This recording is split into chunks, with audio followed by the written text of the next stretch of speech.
Hola familia, muchas bendiciones, muy buenas noches y sean todos bienvenidos a esta transmisión de nuestra escuela elemental del reino. Qué alegría que cada uno de ustedes haya podido separar este tiempo y que esté aquí listo para ser transformados a la luz de la palabra de Dios. Te mandamos un abrazo y damos muchas gracias a Dios por que puedas estar y esperamos que sea de mucha bendición todo lo que vamos a compartir esta noche. En semanas anteriores hemos estado hablando sobre los rudimentos. Comenzamos hace ya 3 semanas a hablar de los rudimentos que componen nuestra fe, lo que nos define como hijo de Dios, lo que define nuestra doctrina, lo que creemos. Es tan importante que nosotros como hijos de Dios podamos saber en qué creemos, porque así no caeremos en falsas doctrinas, así no podremos ser llevados por vientos de falsas doctrinas y el Señor siempre podrá mantenernos en el filo cortante de su voluntad. Qué importante es que como hijos de Dios podamos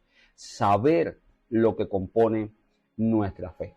Vimos en las 2 primeras semanas, son 6 rudimentos, acorde a la palabra en el libro de Hebreos capítulo 6, versículo 1. Hebreos 6, capítulo 1. Es tan importante que entendamos esto y vamos a ver por qué durante la lección. En Hebreos capítulo 6, versículo 1 dice, por tanto, dejando ya los rudimentos, lo básico de la doctrina de Cristo, vamos adelante a la perfección, o sea, hacia la madurez, no echando otra vez el fundamento de arrepentimientos de obras muertas. Ese es el primer rudimento. Número 2, de la fe en Dios. Tercero, de la doctrina de bautismos. Cuarto, de la imposición de manos, de la resurrección de los muertos y del juicio eterno. Ahí están los 6 rudimentos que conforman nuestra fe. Y se los voy a repetir.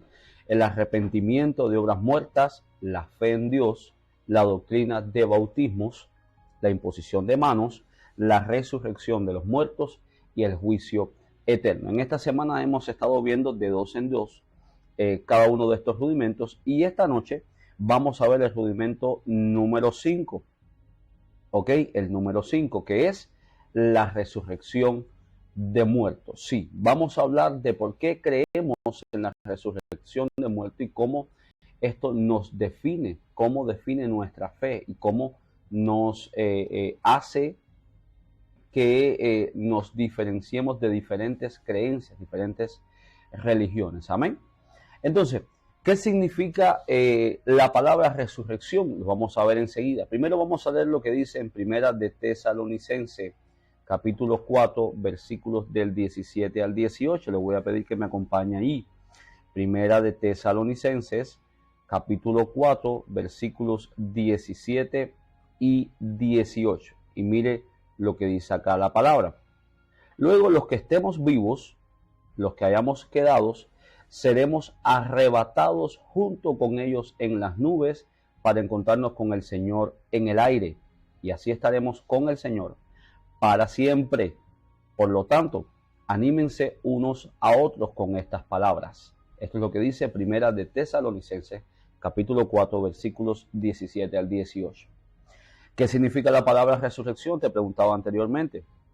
La palabra resurrección significa levantamiento. Preste mucha atención. Significa levantamiento o levantarse. En su forma verbal significa hacer levantar, despertar de dormir o de la muerte. Y a lo largo de toda la escritura vemos que Dios ha resucitado muertos. Nuestro Dios ha resucitado a los muertos, lo hemos visto. Y le pongo algunos ejemplos en el Antiguo Testamento donde personas resucitaron, donde fueron resucitadas. Número 1, en Primera de Reyes, capítulo 17, versículos 17 al 23, dice, habla sobre el hijo de la viuda en Sarepta. Aquí es un ejemplo donde el Señor usó a uno de sus siervos para resucitar a una persona que literalmente estaba muerta. No es que estaba dormido, no es que se sentía mal, es que literalmente estaba muerta. Número 2, el hijo de la tsunamita. Usted lo puede encontrar en Segunda de Reyes, capítulo 4, versículos 32 al 36. El hijo de la tsunamita. Y tercero, el hombre en el sepulcro de Eliseo, en Segunda de Reyes, capítulo 13, versículo 21. Ahí usted puede encontrar estos ejemplos de resurrección de muertos en la palabra de Dios. Hay tres aspectos de la resurrección que necesitamos considerar en esta enseñanza, ¿ok?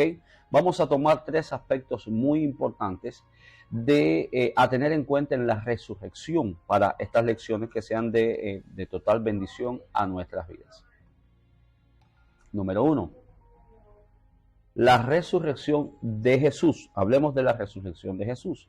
Número 2, la resurrección espiritual del creyente en Cristo en el tiempo presente. Hablemos de la resurrección de Jesús en tiempo pasado porque ya sucedió. Y ahora hablemos también de la resurrección espiritual del creyente en Cristo, o sea, en presente. Además de la resurrección de nuestro cuerpo después de la muerte. Jesús viene por segunda vez para resucitar a los muertos. Y los que estemos vivos seremos transformados. La resurrección final de todos los que están en su tumba, eso es en futuro. Todos los que murieron sin Jesús. ¿Ok? Entonces vamos a analizar de manera breve qué aspectos son importantes para considerar sobre la resurrección de Jesucristo. Esto ocurrió en tiempo pasado, o sea, Jesús ha resucitado, nuestro Dios ha resucitado. No creemos en un Dios muerto, amén. Creemos en un Dios que venció la muerte y ha resucitado. La Biblia le llama a Jesús la primicia de la resurrección, y la primicia es lo primero. ¿Qué significa la palabra primicia?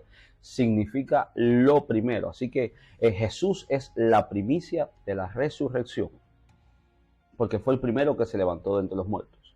Ahora, pastor, ¿qué significa y qué representa la resurrección de Jesús? Bueno, número 1, significa que Jesucristo es supremo sobre toda cosa creada. Número 2, esto asegura que el juicio final va a acontecer. Número 3, esto afirma que Jesucristo es el Hijo de Dios. Número 4, los creyentes son justificados. ¿Ok? Número 5, la muerte fue derrotada. Número 6, hay un sacerdote que intercede por nosotros. Y número 7, hay un nuevo nacimiento en una esperanza viva. Todo esto lo representa la resurrección de Jesús. Jesucristo, recuerden que lo anunció. Él dijo, yo he de partir o seré entregado o moriré y en 3 días voy a regresar. Y Jesús cumplió su palabra y esa es la base de nuestra fe hoy. Una de las bases de nuestra fe es que Jesús cumplió sus palabras. La muerte de Jesús, la tumba de Jesús está vacía. La tumba de otros dioses, de otros estudiosos, no. Pero la tumba de nuestro Dios está vacía. Tú puedes decir esto esta noche y decir, mi Dios en el que confía mi alma ha resucitado. Y eso prueba todas estas afirmaciones que acabo de hacer. Sin embargo, esta enseñanza no puede significar solamente el conocimiento glorioso de que Jesús resucitó de los muertos, sino que es importante que esta enseñanza te lleve a una experiencia personal con Él. Amén. Romanos 10, capítulo 10, versículos 9 al 10, dice la palabra. Si confesares con tu boca que Jesús es el Señor y creyeres en tu corazón que Dios le levantó de los muertos, serás salvo. Amén, serás libre. Porque con el corazón se cree para justicia, pero con la boca se confiesa para salvación. Es tan importante que esta noche tú puedas tener certeza de tu salvación. Entonces, quiero hacer algo, quiero invitarte a que puedas orar conmigo justo ahora. Puedas decirle, Señor Jesús, yo te recibo como mi Señor y mi Salvador. Yo declaro que soy tu hijo. Yo declaro que tú pagaste el precio por mis pecados. Yo declaro que tú moriste y resucitaste. Dilo, tú resucitaste con poder. Y hoy estás sentado a la diestra del Padre. Yo declaro en el nombre de Jesús que tú eres bueno y para siempre es tu misericordia. Y que creo que al abrir mis ojos cuando muera, estaré en tu presencia. En el nombre de Cristo Jesús. Amén. Oro para que se afirme esta oración sobre tu vida, valga la redundancia. Declaro que esta resurrección poderosa de nuestro Señor cobra un fruto importante en tu vida. donde tú puedes caminar en victoria, puedes caminar en autoridad, sabiendo que nuestro Dios pagó el precio y que Él cumplió todas sus promesas, porque nuestro Dios ha resucitado. Amén. Diga, mi Dios ha resucitado. Y si tienes a alguien junto a ti, dile, el Dios en el que yo creo es un Dios vivo, un Dios que no está muerto, sino que resucitó con poder, venció a la muerte y resucitó con poder. El segundo aspecto a considerar es la resurrección espiritual del creyente en Jesucristo. Sí, cuando aceptamos al Señor, nosotros experimentamos una resurrección en todas las áreas de nuestra vida, y es importante que entendamos esto. Gálatas capítulo 2, libro de la Biblia de Gálatas, capítulo 2, versículos 19 y 20. Dice aquí, porque yo por la ley soy muerto para la ley, a fin de vivir para Dios. Con Cristo estoy juntamente crucificado y ya no vivo yo, dígalo, ya no vivo yo, mas vive Cristo en mí. Y lo que ahora vivo en la carne, lo vivo en la fe del Hijo de Dios, el cual me amó y se entregó a sí mismo por mí. Qué bendición saber, qué privilegiados somos de poder tener ese amor que el Señor manifestó por nosotros. Qué privilegiados de saber que Él pagó el precio de nuestras vidas. Qué privilegio tan grande tenemos de poder declararnos como hijos de Dios y poder decir, Padre, yo soy tuyo, soy tu hijo, estoy en tus manos, puedo descansar en ti, en tu misericordia. Bendito nuestro Dios que resucitó. Usted necesita entender esto. Cuando recibimos a Jesús como Señor y Salvador, ocurre automáticamente una resurrección espiritual, porque la Biblia dice que menciona en varias ocasiones que estábamos muertos en nuestros delitos y pecados. Estábamos muertos en nuestros propios deseos, muertos haciendo nuestra voluntad lejos de Dios. Pero cuando recibimos al Señor, automáticamente ocurre una resurrección en nuestra vida de manera espiritual, claramente. Y en ese momento recibimos la vida eterna. Pero todavía hay otra resurrección espiritual para el creyente, y es la resurrección del cuerpo en uno incorruptible, un cuerpo glorificado donde no hay enfermedad, un cuerpo donde no hay achaques, un cuerpo donde no hay azote del almanaque, ¿ok? Entonces, es importante que usted entienda que esa resurrección espiritual ocurrió en el momento en el que usted recibió al Señor Jesús como su Padre. En el momento en que usted aceptó al Señor, ahí ocurrió esa resurrección poderosa, ¿ok? Entonces, somos nosotros también partícipes de esa resurrección. Creemos que hemos resucitado ya en nuestro espíritu, que hemos nacido de nuevo, hemos resucitado. Recuerde que la palabra resucitar significa despertar, levantar, ¿ok? Así que recuerde esto y decláralo siempre, yo he resucitado en una nueva criatura. Yo he resucitado en el poder de Dios. Yo he resucitado en su reino, en su nombre. Ya hay resurrección sobre mi vida y sobre tu vida. Y el tercer aspecto de la resurrección que necesitamos analizar esta noche es que la resurrección final de todos los que están en su tumba. Tengamos presente esto. La resurrección de todos que están en su tumba. Mucha gente nos preguntan, pastor, ¿qué va a suceder en el momento en que Cristo venga? ¿Qué sucede con estas personas que murieron antes que Cristo vino, antes de la venida de Cristo, que sirvieron a Dios con pasión, con amor? ¿Qué pasa con estas personas? Mire lo que dice el libro de Juan, capítulo 5, versículos 28 al 29. Mire lo que dice. No os maravilléis de esto, porque vendrá hora cuando todos los que están en los sepulcros oirán su voz. Y los que hicieron lo bueno, preste atención, los que hicieron lo bueno, saldrán a resurrección de vida, mas los que hicieron lo malo, a resurrección de condenación. Es importante que usted entienda que las personas que partieron ya con el Señor en el momento de su venida también van a resucitar. Y aquellos que hicieron lo bueno acorde, vamos a ver ahora cuando hablemos del juicio eterno, aquellos según sus obras, según su fe y las obras que le pusieron a su fe, dice que resucitarán para vida. Saldrán a resurrección de vida. Sin embargo, aquellos que hicieron lo malo saldrán a resurrección de condenación. Esta resurrección será para la vida eterna, y todos aquellos que hayan muerto sin Jesús resucitarán para ser condenados por toda la eternidad. Tenga presente que esto sucederá mientras se lleva a cabo los juicios y la gran tribulación. Nosotros estaremos siendo juzgados en el tribunal de Cristo, no para condenación, sino para recibir recompensas y galardones. Y estaremos haciendo estudios más profundos sobre este tema porque son temas muy importantes para la iglesia.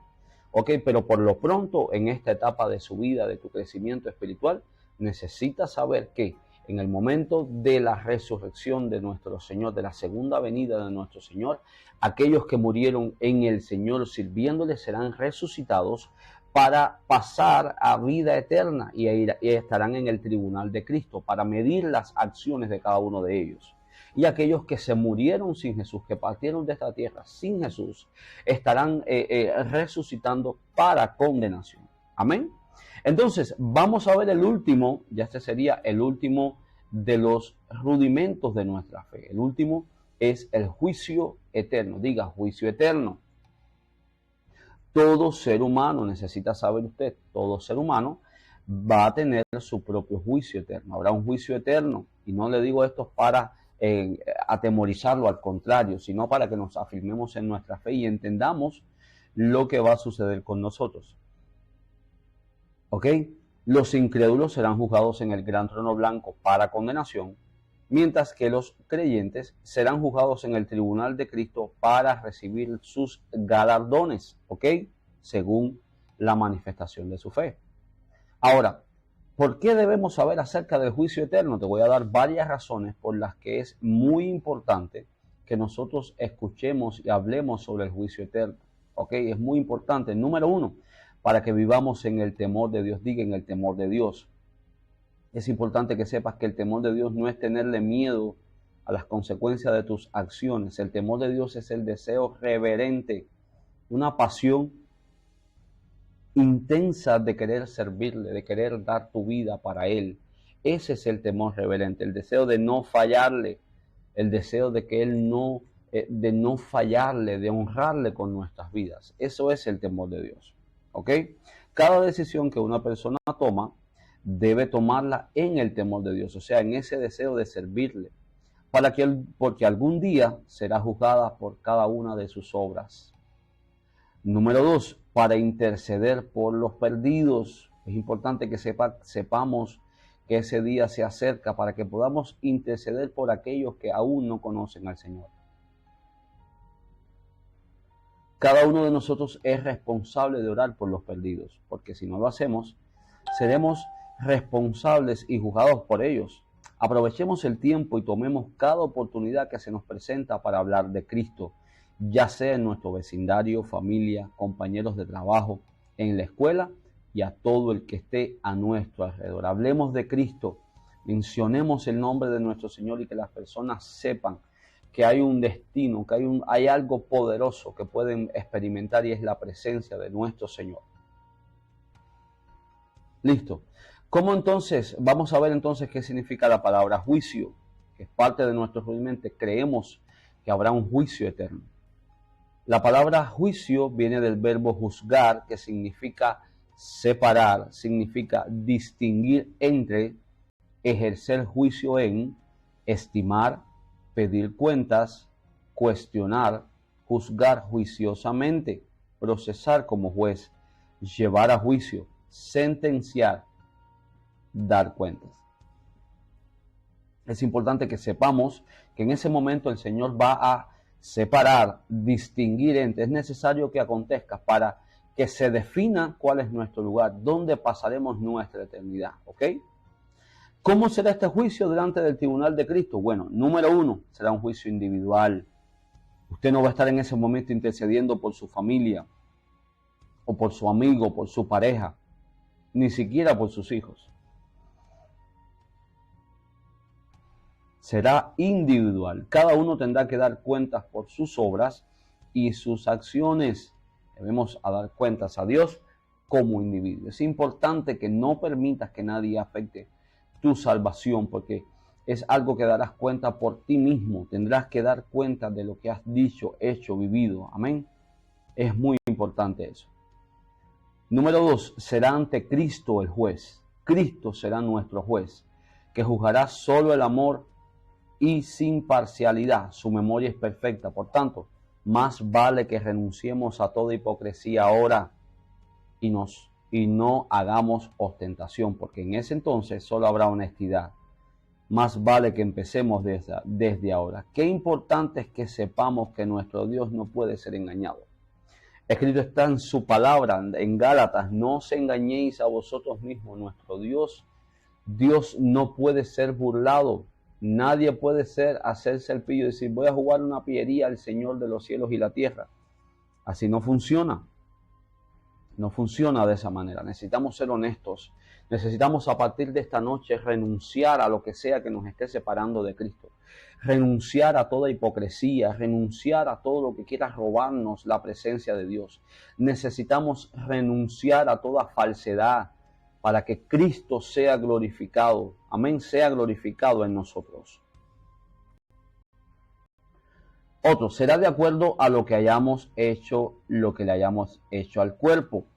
Es decir, daremos cuenta de todo lo que hayamos permitido nuestros ojos mirar, nuestros oídos escuchar, nuestro corazón amar, nuestra mente creer, nuestros labios decir, nuestras manos tocar, nuestros pies pisar, y de a qué hayamos entregado nuestro cuerpo.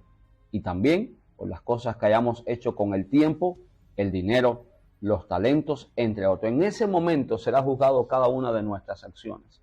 En ese momento será juzgada nuestra fe también, nuestra fe. Todo lo que dijimos, todo lo que hicimos con nuestro tiempo, todo lo que, con cómo administramos nuestro dinero, cómo administramos nuestra fe. Todo esto será puesto delante del tribunal de Cristo para definir nuestras moradas celestiales.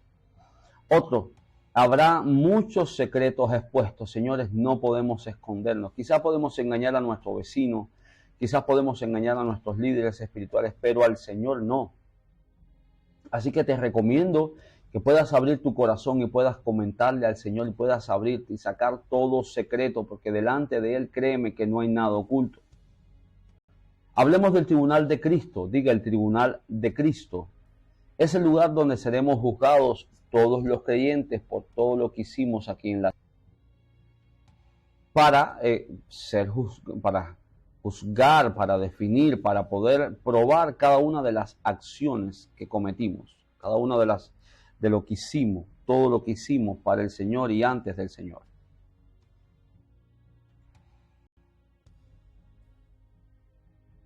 ¿Ok? Será juzgado. Luego se pasará el juicio eterno, y aquellos que murieron con el Señor y que le sirvieron al Señor, entonces pasarán al tribunal de Cristo. Ya en el tribunal de Cristo no se va a juzgar si es cielo o infierno, no. Aquí se va a juzgar los galardones de las acciones de cada persona. No somos salvos por acciones.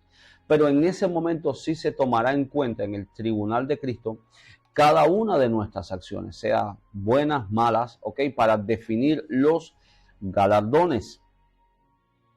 No es un tribunal, como le decía, en el tribunal de Cristo seremos juzgados de acuerdo a las intenciones, tan importante, las intenciones y a los motivos del corazón. Tan importantes las intenciones, con por qué hacemos lo que hacemos, por qué amamos, por qué cuidamos a otros, por qué hablamos, por qué vamos a la iglesia. Todo será medido. Y cada uno de los creyentes tendrá que rendir cuentas por las cosas hechas al cuerpo. Ahora, ¿quiénes serán los jueces de este juicio eterno? Número 1, Dios, nuestro Padre Dios. Primera de Pedro 4:5 dice: pero ellos darán cuenta al que está preparado para juzgar a los vivos y a los muertos. Número 2, el Hijo. El Hijo será otro juez de este juicio. Juan 5:22 dice: porque el Padre a nadie juzga, sino que todo el juicio dio al Hijo. Así que ahí estará Jesucristo presente. Y tercero, los santos. Sí, habrá santos juzgando en medio de ese juicio eterno habrá santos de Dios juzgando. Primera de Corintios 6, versículos 2 y 3. ¿O no sabéis que los santos han de juzgar al mundo? Y si el mundo ha de ser juzgado por vosotros, ¿sois indignos de juzgar cosas muy pequeñas? ¿O no sabéis que hemos de juzgar a los ángeles? Cuanto más las cosas de esta vida. Sí, algunas personas, algunos santos, y cuando digo santos no hablo de ídolos, estoy hablando de santos, hombres y mujeres de Dios que partieron sirviéndole con toda su fe, con toda su fuerza, estarán ahí juzgando. ¿Ok? ¿Cuáles son los castigos del juicio eterno? Vamos a hablar de una parte que a pocos les gusta. Hablemos de una parte de los castigos. Número 1, ser echado en el infierno y estar en compañía del diablo y los demonios, según Mateo 18, 8 y 9 dice, y si tu ojo te es ocasión de caer, sácalo y échalo de ti.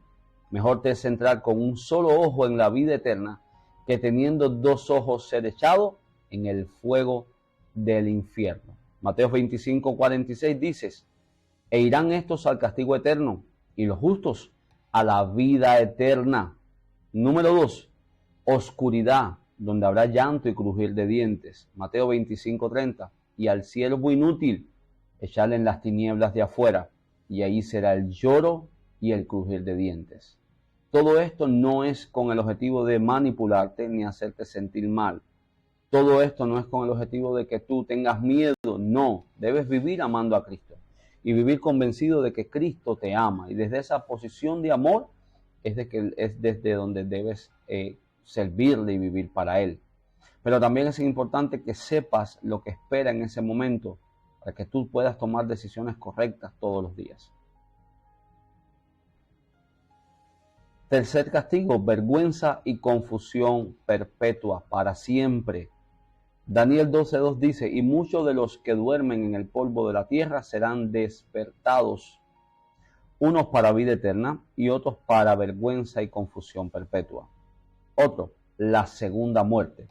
Apocalipsis 20, versículos 14 al 15 dice, y la muerte y el Hades fueron lanzados al lago de fuego. Esta es la segunda muerte. Y el que no se halló inscrito en el libro de la vida fue lanzado al lago de fuego. ¿Ok? 5.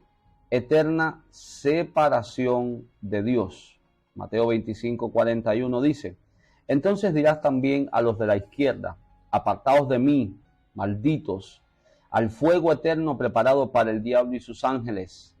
Así serán juzgados cada uno de los idólatras. Los pecadores serán juzgados por el pecado y echados en el fuego del lago de azufre por toda una eternidad. No queremos que nadie llegue a ese punto. De hecho, esa es la razón por la que el Señor envió a su Hijo Jesucristo. No es su deseo que las personas vayan al infierno. Lamentablemente, las personas tienen que dar cuenta por sus acciones, pero no es el deseo de Dios que la gente vaya allí. Por eso existe la iglesia, por eso el Señor nos manda a predicar y esparcir la palabra de vida para que nadie termine en esta condición. Los justos en Dios vivirán para siempre en Cristo Jesús y recibirán recompensas por lo que hayan hecho en Cristo. ¿Y cuáles son estas recompensas? Bueno, veamos lo que dice Primera de Corintios capítulo 3, versículo 14. Si permaneciere la obra de alguno que sobreedificó, recibirá recompensa. ¿Cuáles son estas recompensas? Número 1, coronas por llevar a muchos a la justicia, coronas de vida, coronas de gloria. Las recompensas son dadas al final, por tanto, retenga lo que tiene para que nadie le quite su corona. No permitas que nadie te separe de Cristo, no permitas que nadie pueda engañarte, no permitas que nadie te separe de lo que Dios dice y piensa de ti hasta que recibas estas coronas.